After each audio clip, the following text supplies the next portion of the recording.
नमस्कार, मैं अभिषेक और आप देख रहे हैं भारत न्यूज नेशन। आइए रुक करते हैं खबर की ओर। लोहंदा मामले में किसान यूनियन ने छेड़ा आंदोलन। सैयद सरावा रेलवे स्टेशन पर रेल रोको प्रदर्शन। कौशाम्बी जनपद में सोमवार को भारतीय किसान यूनियन के कार्यकर्ताओं ने भारी संख्या में एकत्रित होकर चरवा थाना क्षेत्र के सैयद सरावा रेलवे स्टेशन पर रेल रोको आंदोलन के लिए महापंचायत का बिगुल बजा दिया। महापंचायत के दौरान किसान नेता ने कहा कि सैनी थाना क्षेत्र के लोहंदा ग्राम में हुए दुष्कर्म की शिकार बालिका के परिजनों के साथ राजनीतिक खेल खेला जा रहा है। वहीं मामले से संबंधित रामबाबू तिवारी की आत्महत्या के मामले में न्यायपूर्ण कार्यवाही नहीं हो पाई है। पूरे मामले में न्यायपूर्ण कार्यवाही की मांग को लेकर भारतीय किसान यूनियन टिकैत गुट ने सोमवार को बड़ा आंदोलन किया। यूनियन के नेता अनुज सिंह के नेतृत्व में सैयद सरावा रेलवे स्टेशन के पास एक महापंचायत आयोजित की गई, जहां भारी संख्या में किसान नेता एकत्रित हुए।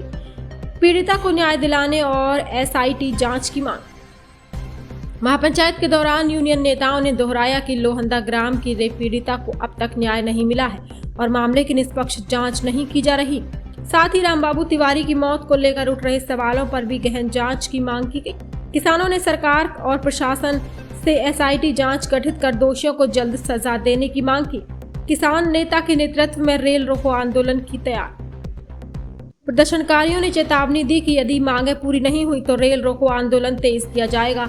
महापंचायत में यूनियन ने आगामी दिनों में जिले भर में आंदोलन को और व्यापक रूप देने की रणनीति बनाई है। किसान यूनियन के आंदोलन की सूचना मिलते ही पुलिस प्रशासन अलर्ट हो गया। अपर पुलिस अधीक्षक Rajesh Singh, CO Sirathu Awadhesh Vishwakarma, CO Chayal Satyendra Tiwari, RPF तथा कई थानों की फोर्स मौके पर तैनात की गई। प्रशासन ने स्थिति को नियंत्रित बनाए रखने के लिए पूरी सतर्कता बरती। किसान ने अनुज सिंह ने अपने बयान में कहा, यूनियन नेता अनुज सिंह ने कहा कि हम पीड़िता को न्याय दिलाकर रहेंगे। प्रशासन और न्याय नहीं देता है तो यह आंदोलन और भी उग्र होगा। दोषियों को हर हाल में सजा मिलनी चाहिए। रेलवे स्टेशन के आसपास का माहौल देखने पर पुलिस के कई बड़े अधिकारी पहुंच गए, जिनके बाद भारी पुलिस बल ने किसानों को समझाना, कंट्रोल करना जारी कर दिया। हालांकि महापंचायत के दौरान कोई ट्रेन नहीं रोकी गई। पुलिस प्रशासन के समझाने पर किसान नेता चेतावनी देकर पंचायत को समाप्त कर दिया, लेकिन किसान नेता ने प्रशासन को चेताया कि जब तक पीड़िता को न्याय नहीं मिलेगा तब तक उनका आंदोलन जारी रहेगा। देखिए, जो पूरा प्रकरण पिछले कई दिनों से जो कौशाम्बी में चल रहा है, जिस तरह का घटनाक्रम, हम लोग की मांग है कि इसमें शासन से एक एसआईटी की कमेटी बने, स्पेशल इन्वेस्टिगेशन टीम की, वो इस पूरे प्रकरण की जांच करे ताकि सत्य और असत्य लोगों के सामने आ सके। जो आरोप प्रत्यारोप का दौर चल रहा है, दो समाजों को लड़ाने का काम किया जा रहा है बड़े हुक्मरानों के द्वारा, वो विफल साबित हो और इसमें पूरी घटनाक्रम जो है, जो बच्ची है उसको भी न्याय मिलना चाहिए। जो दोषी लोग जेल में बंद हैं वो बिल्कुल जेल में रहें, लेकिन जो निर्दोष अगर कोई जेल गया है तो वो बाहर आना चाहिए, चाहे फिर वो किसी भी समाज का हो। हम न किसी समाज के लिए यहाँ बैठे हैं और न किसी जाति के लिए यहाँ बैठे हैं, न किसी धर्म के लिए। एक व्यक्ति ने अपने शरीर पे जो है नाम लेके दोषियों का सुसाइड किया है, और जिस तरह से आप लोग प्रोटेस्ट कर रहे हैं, दोनों में क्या अंतर आप देखते हैं और किस तरह की मांग है? आपको मैंने पहले बता दिया कि मेरी मांग है कि जो निर्दोष जेल गए हैं वो बाहर आए।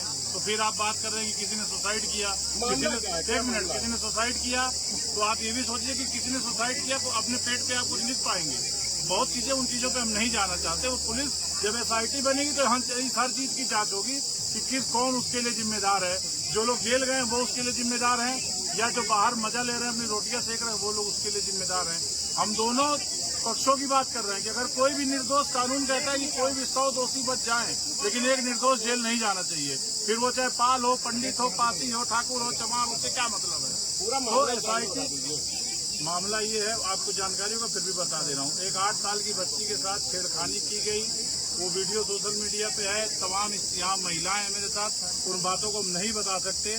बहुत से हमारे विद्वान साथी कह रहे हैं कि बलात्कार की रिपोर्ट नहीं आई। यार, बच्ची क्या कह रही है पहले उसको सुनो तो।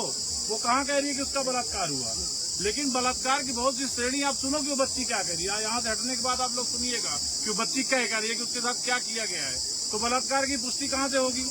जो बच्ची कह रही है उसके बात पे भी ध्यान दीजिए कि वो कह क्या रही है। ठीक है, उस पर सजा सबको वो होनी चाहिए, और जो प्रभावित परिवार है उसको सुरक्षा मिलनी चाहिए ताकि इस मुकदमे में न्याय हो सके। किसी के दबाव में परिवार, चाहे ये परिवार हो चाहे वो परिवार हो, किसी के दबाव में वो बैकफुट पे ना जाए, अपने न्याय के लिए वो लड़ाई लड़ता रहे।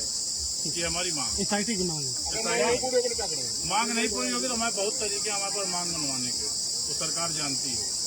जैसा कि आप रेल रोकने के लिए आप यहाँ आए थे हाँ। और जो ब्रजेश पाठक जी ने अभी सूचना मिली कि उन्होंने एसआईटी गठित करने की योजना बना लिया है। वो अच्छी बात है, कल ही बना दिए होते तो यहाँ आने की नौबत ही ना होती। रेल क्या हमको रोक के बड़ा अच्छा लगेगा क्या? उसमें भी तो हमारे ही लोग आ रहे हैं, क्योंकि पाकिस्तान से जो रेल में बैठे हैं। हम भी नहीं चाहते कि इस तरीके का कोई काम हो, लेकिन सरकार जब मजबूर कर देती है, अधिकारी मजबूर कर देते हैं कि हमारी आवाज लखनऊ तक नहीं पहुंचेगी, तो लखनऊ आवाज पहुंचाने का और दिल्ली आवाज पहुंचाने का भारतीय किसान यूनियन खूब तौर तरीके जानती है।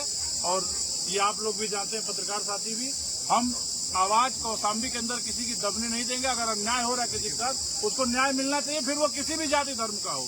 इसको ये धार्मिक और जातिगत बनाना ये बेवकूफी है। जो लोग भी इस तरह का कर रहे हैं, गलत कर रहे हैं। ये सीधे से न्याय अन्याय की बात है। जिसको जो पीड़ित है उसको न्याय मिलना चाहिए और जो दोषी है उसको सजा मिलनी चाहिए। सीधे से दो स्पष्ट की बात है। ठीक है। इस खबर में बस इतना ही। बने रहिए भारत न्यूज नेशन के साथ।